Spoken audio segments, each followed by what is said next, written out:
All right. Chapter 15. The end of this story and the beginning of all others. 10 pages long. You need no rings when I am with you, said the voice of Aslan. The children blinked and looked about them. They were once more in the wood between the worlds. Uncle Andrew lay on the grass, still asleep. Aslan stood behind them. Come, said Aslan.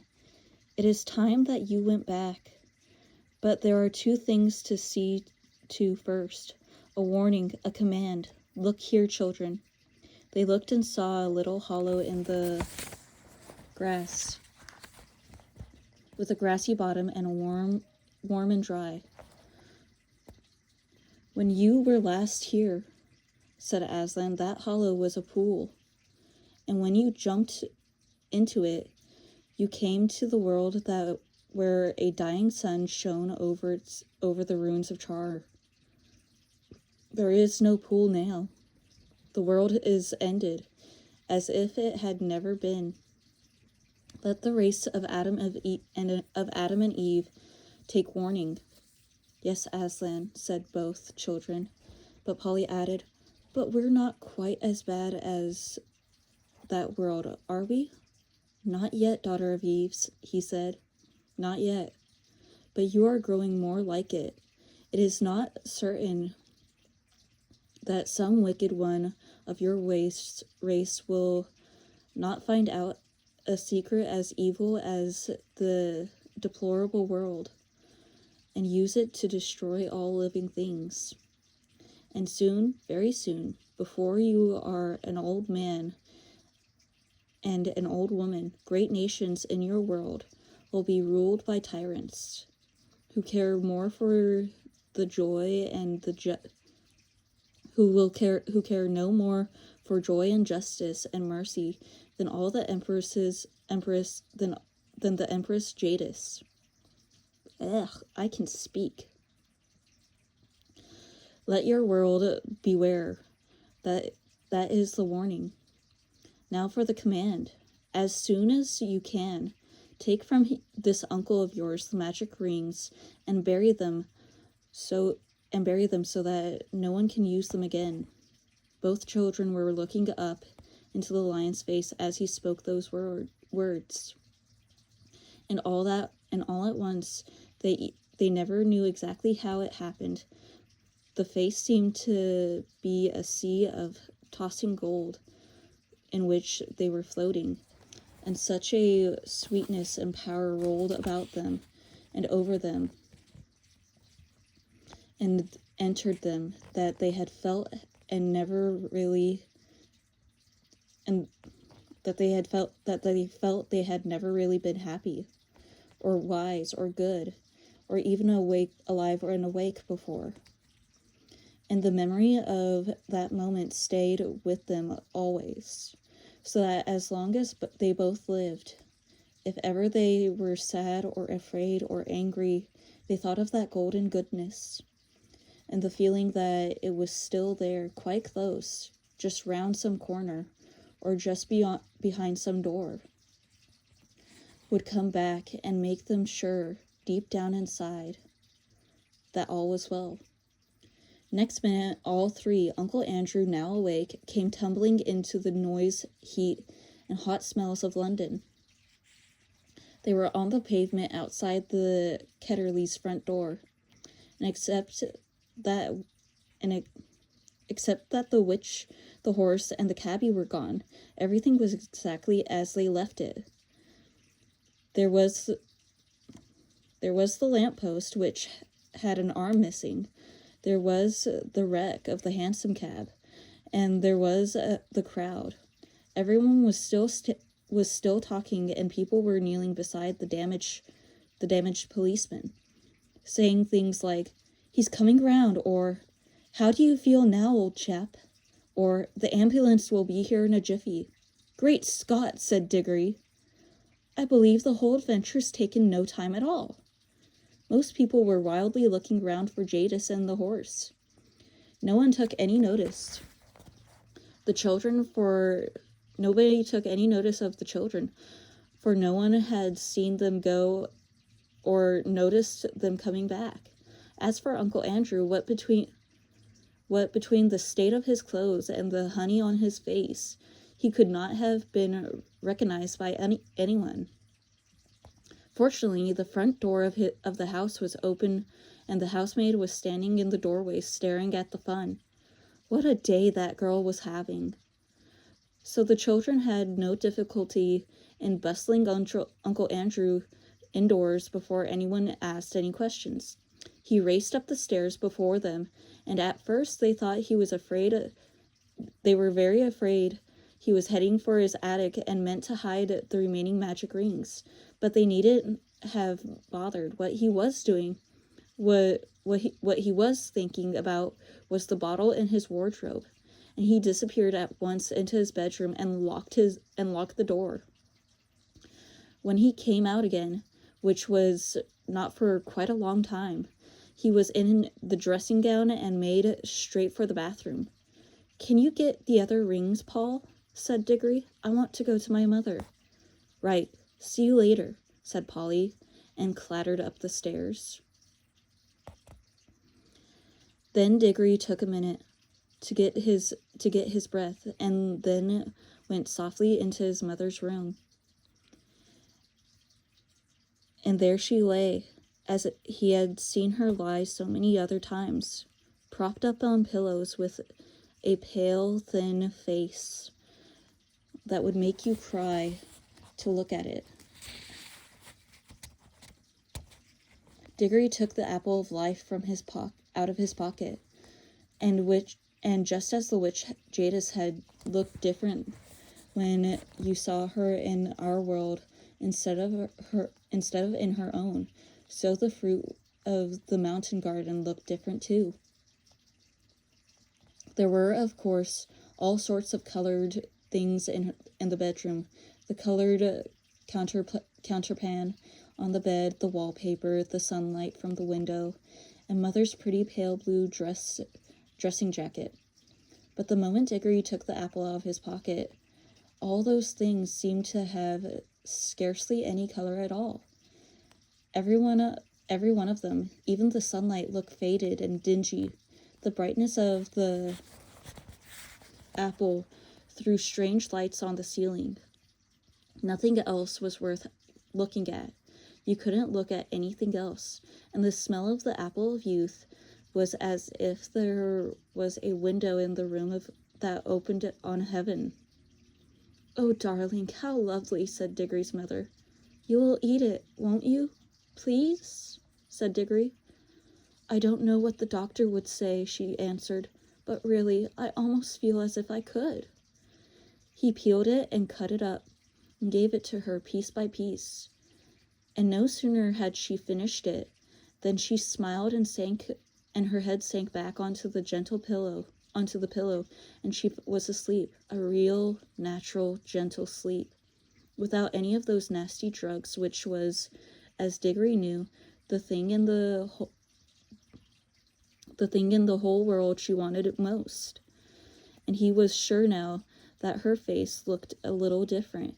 He bent down and kissed her very softly, and stole out of the room with a beating heart, taking the core of the apple with him for the rest of the day. Whenever he looked at it, whenever he looked at the things about him, he saw how ordinary and unmagical they were. He hardly dared to hope, but as he remembered the face of Aslan, he did so. That evening, he buried the core of the apple in the back of the garden.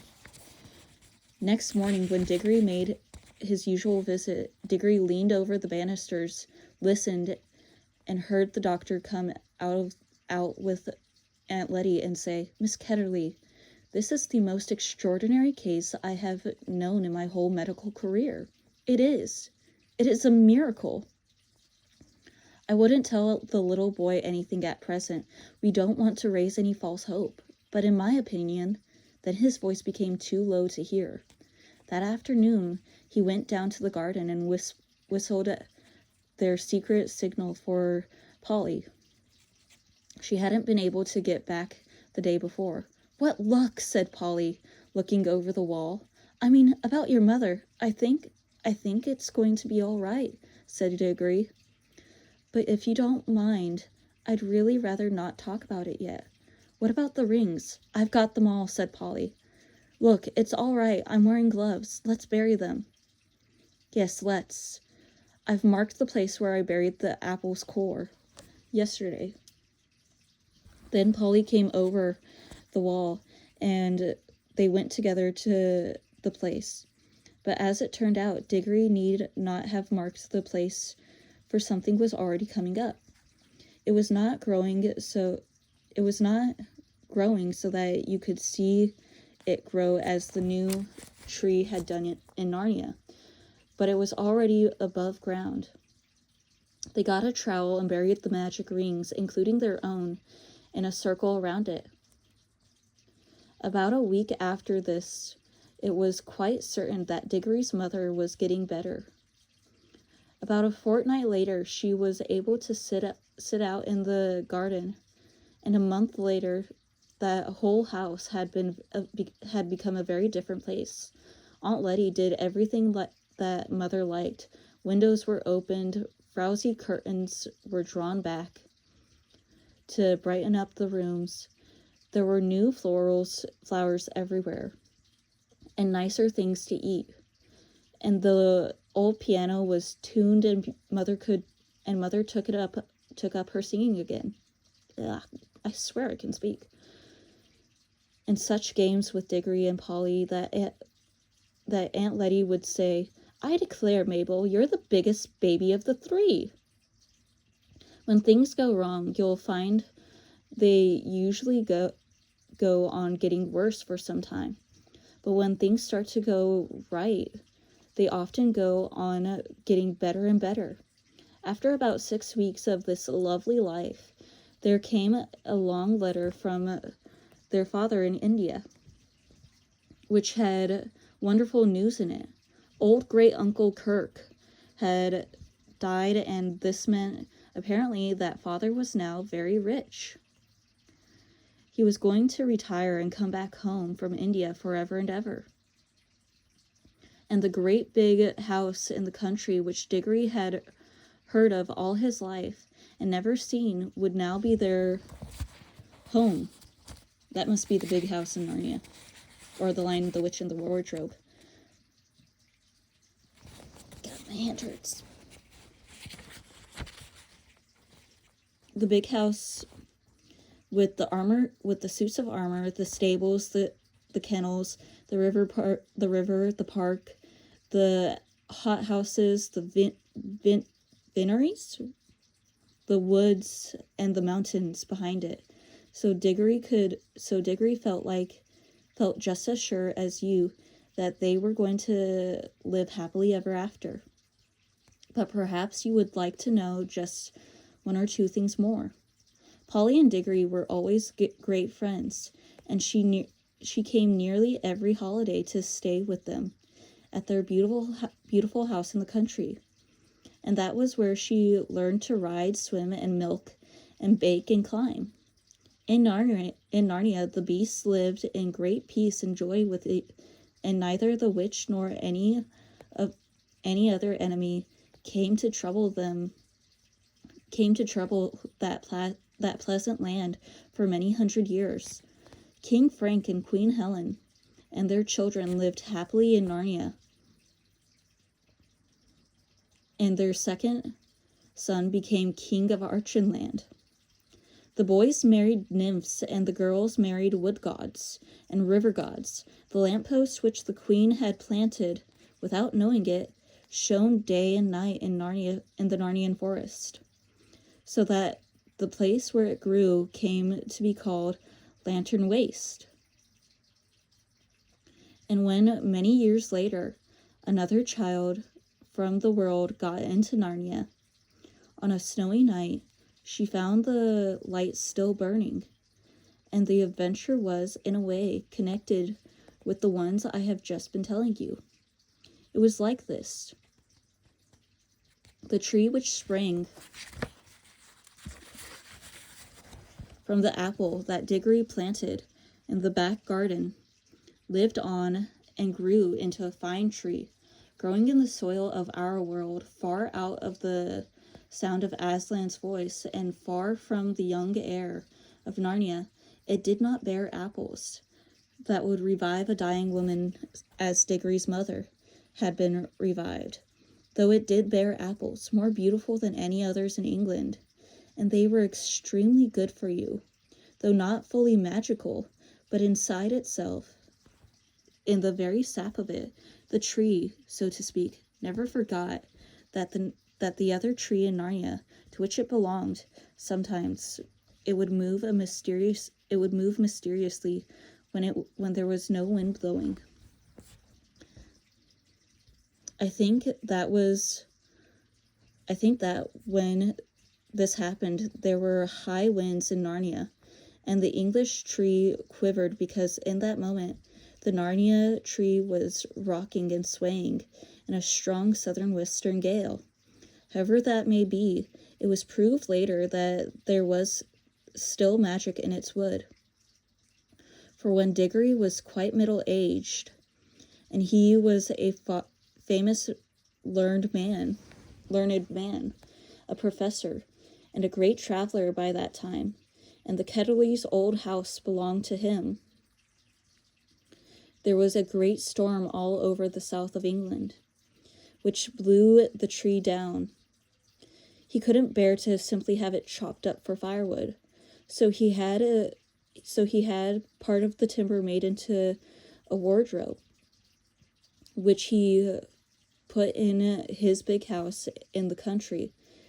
And though he himself did not discover the magic properties of the wardrobe, someone else did.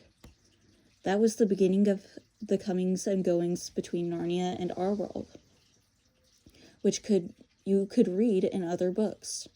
When Diggory and his people went to live in the big country house, he took Uncle Andrew to live with them, for Diggory's father said, "We must try to keep the old fellow out of mischief, and it isn't fair to let poor Letty have him always on her hands."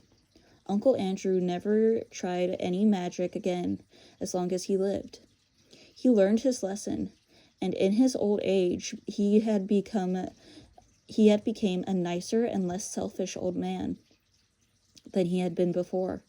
But he always liked to get visitors alone in the billiard room and tell them stories about the mysterious lady, a foreign royalty with whom he had driven about London. A devilish temper she had, he would say, but she was damn fine woman, sir, a damn fine woman. And that is the end of the story. Step into the world of Narnia. So the next one is The Lion, the Witch, and the Wardrobe, which, as we now know, is a wardrobe made from the apple tree.